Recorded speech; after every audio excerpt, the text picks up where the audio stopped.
Hello everyone, I am the Lore Explorer, and this is the Outer Wilds. Today, we are off to the third confusing location of the Outer Wilds. Or rather, many locations, which all interact. As far as I can tell, the Ash Twin Project's sole purpose is to take your brain and leave it as a puddle of goo on the floor. So, I'm going to do a quick version here, then we will talk about each step and what they do. The Nomai have been searching for a way to track down the Eye of the Universe. A few different methods to find the Eye have failed. As a last-ditch effort, the Nomai decide to launch a probe in the hopes they could find it visually. Now, this would be along the lines of shooting out a probe in a random direction and then hoping you hit Pluto with it. But the Nomai have been at work and have discovered black holes are able to send things back in time. So the Nomai create a set of statues, set up to store memories and the data this probe received, as well as memories of the Nomai. It then informed the statues if the probe found the Eye, and they'd initiate the power source. This would send the info back 22 minutes in time to the statues. The statues would then immediately tell the Nomai it's found the Eye. They could then shut down the ATP by not firing the sun station. The Nomai would have the coordinates in hand, and only 22 minutes would have passed. Now, even when we understand exactly what's going on there, we have an extra layer of confusion that gets added on, but I'll get to that later. So let's follow the ATP in action. Then we could talk about the implications and flaws of it. Really, it's not surprising this is the first piece to the puzzle, since it literally blows up in our face every time we wake up. If we head to our exploding clue, we can explore its control module.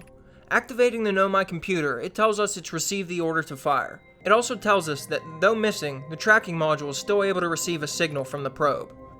Let's track down this probe. Its trajectory is pretty fast thanks to enough power to blow up the freaking cannon it got launched from. Leaving a scout on Timber Hearth gives us a rough estimate of how fast it's going. It seems to be traveling at over 500 meters per second, giving us a challenge to catch up to it and then slowing down in time. Once we get close enough, we can lock onto it and match speed. Looking close, we can see an image of the Eye on the side. This probe is searching for that image, and all of the data necessary to match something to the deep space anomaly they know to be the Eye of the Universe. For the video's sake, we are going to act like the probe just found the Eye. Once the probe gets confirmation that all of the deep space anomaly data points have been met, it would send its coordinates to the probe tracking module and the statue there. Visiting the tracking module tells us if the probe finds the Eye, it will automatically store and send the data to the Ash Twin projects and the masts inside of it, which are part of the statue projects, which we see right in front of us here. So following the process, the data is stored in this statue, which then sends it to the Ash Twin projects.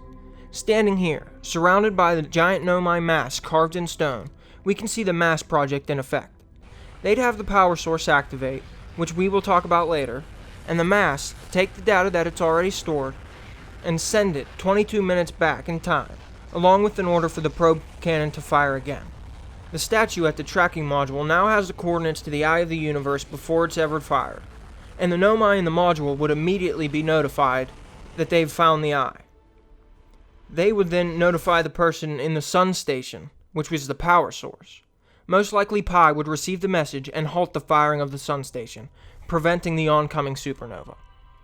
The Nomai would then have the coordinates with nothing but the initial 22 minutes ever have passed. They would then probably move on to finding a way to get to these coordinates by inventing some new sort of space travel or trying to go get the vessel and repair it or recreate it. So now that we've seen it in action, it might be a little easier to understand when I state it quote unquote simply. The probe fires, it finds the Eye, it sends those coordinates to the statue at the tracking probe module, the tracking sends the coordinates to the mast at the Ash Twin project, the sun station fires, powering the data transfer through time, it sends data to the mast 22 minutes before the data gets sent in. The mast then send that data back to the statue, allowing whatever is linked to the statue access to the data that the statue has.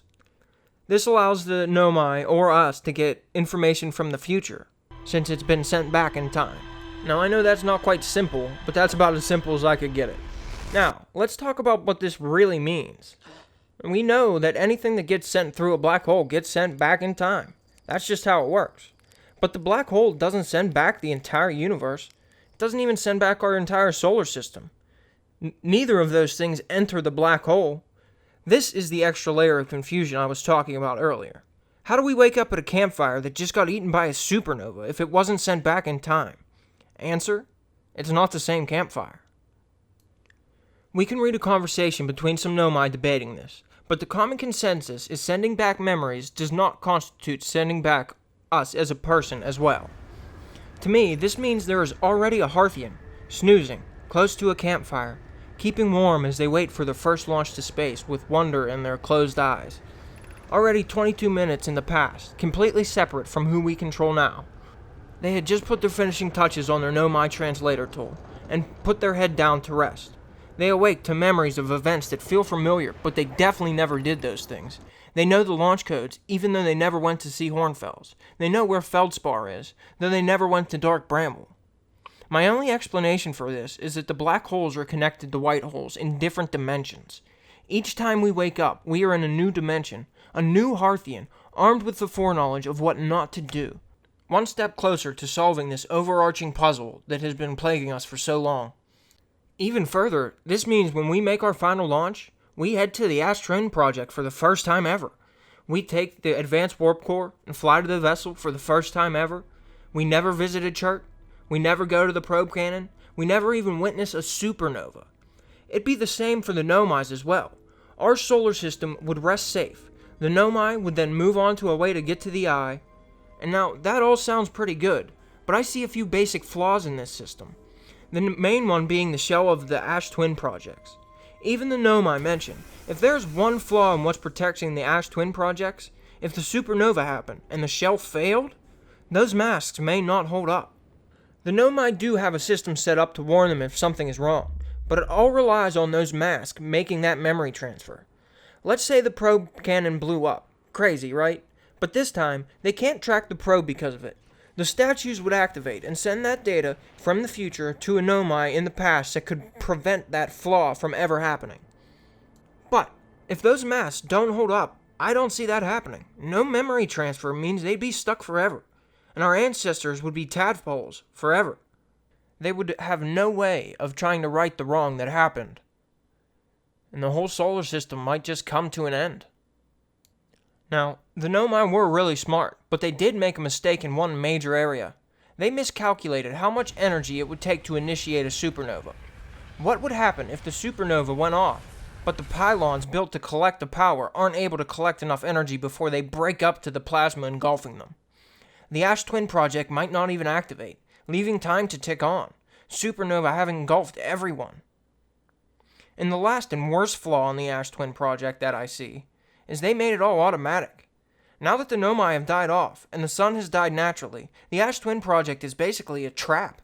If we hadn't invented the nomai translator tool, all we'd be able to do is grab an instrument, sit around a campfire, and wait until the supernova. Ever wondering why you've lived the same few days over and over?